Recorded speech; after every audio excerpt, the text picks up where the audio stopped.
I'm gay. iDubbbz has become a flaming hypocrite. But how? From edgelord commentary beginnings, Say Nick. Seems like everyone's taking all the good jokes, like how his eyes are so Oh, Keemstar, oh, that dude's a savage. Don't get on his radar, dude. You're gonna be Keemstar, you are an absolute in every way imaginable. Editing.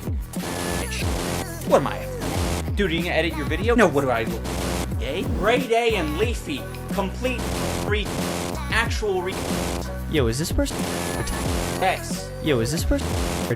Yes. to a complete 180-degree shift in decorum. In setting up this boxing event, I wanted a new niche to be covered. We must look backwards to understand the present. 8 years ago, to be precise, 2015, the first viral hit put Ian Carter on the map, Content Cop. Quickly, I want to state that I'm a huge fan of Ian, and just because you like someone doesn't mean you can't criticize them or critique them when you think they're wrong. Content Cop was one of iDubbbz's signatures that to this day can't be emulated. It makes top-tier commentary full of thorough research on the subjects while peppering them with mean-spirited jokes at their expense. The results? Clapbacks on content creators that literally caused earth-shattering chaos on YouTube. LeafyIsHere nearly got obliterated from the blowback of Ian's Content Cop on him, and the Fine brothers suffered heavy subscriber losses from their Content Cop. Keemstar, Jinx, Tanamangu, Manjo, Mojo, and others. A Content Cop on you was a day of absolution and reckoning. These videos amassed many fans for the level of detail Ian put in his lambasting, but one of the keys explaining his hypocrisy also occurred here, as it also attracted trolls and who enthralled themselves in Ian's lampooning and social prodding. They began to see him as their YouTube messiah, with a license to embody his buffoonery and chastising, both online and off. Ian's unboxing videos and Kickstarter crap series only helped grow his audience and sustain the troglodytes that saw themselves as part of the iDubbbz army. For a while, it all seemed peachy, and fans were pleased as punch with their lord and savior, so Ian continued to embody this personality they all loved. But all good things must come to an end. Anisa, Ian's current wife, was in the background as a friend of Ian's life as far back as 2011 when they first met. Over time, their friendship grew into a romance, and people became quite absorbed in it, as people do when they don't have a life of their own to live. Remember that Ian was the anti-hero of YouTube, who often made fun of anyone and everyone for significant as well as minute things, and this persona of his came to bite him in the ass in March 2020 when Anisa announced that she was starting an OnlyFans and Ian supported it. You wanna go out? When I tell you, sir, that the internet imploded about this, debates commenced on if he is a simp or a good boyfriend or not, I'm not speaking lightly of it. It was a show, and everyone had an opinion, especially the rock-solid fans of Ian's who surmised this was ultimate betrayal to them. This was the first strike in fans' eyes. Ian slowly began backing away from uploading, and the signature series Content Cop soon dried up more than your mama's after I get done with it, with new types of videos taking its place. More in a vein of old man in the yard yelling at things he doesn't like. It saw success, but Ian had bigger and better projects, like feature-length documentaries like Full Force, Ice Cream Man, and Getting Away With It he wanted to produce. For a while, this appeased many and even quelled the vitriol from his audience calling him a simp. Ian, the anti-hero, once adored by his fans with plenty of enemies, wouldn't sit in the quiet woods for very long, however, as he soon found his second fan strike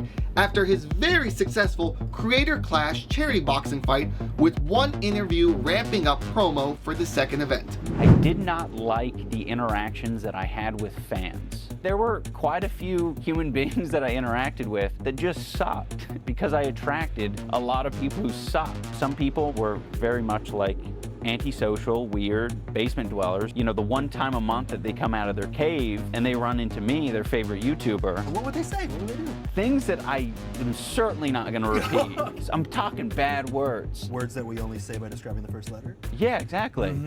Man, what a powerful way of putting it. This video was another nail against Ian and a shot to the heart of the iDubbbz fanbase, who saw it tantamount to abandonment and mutiny. The third strike came quicker than the gap between the first and second when he dropped one of the fighters, Froggy Fresh, for Creator Clash 2 due to favoritism towards his wife and mother-in-law, and the perceived relationship Froggy had with Sam Hyde, which only instigated the idea further that Ian is a simp / traitor. He wasn't being honest either. His org using corpo speak that they communicated with Froggy and that it's all about inclusivity and positivity, and Froggy wasn't about that life. So he got the boot, was their excuse. Something fans aren't really buying. Now, you understand the three elements of the trifecta that are painting the once internet bad guy as a hypocrite. Before we break this down further, let's review why fans turned their back against iDubbbz. Ian built his audience on dark, edgy humor.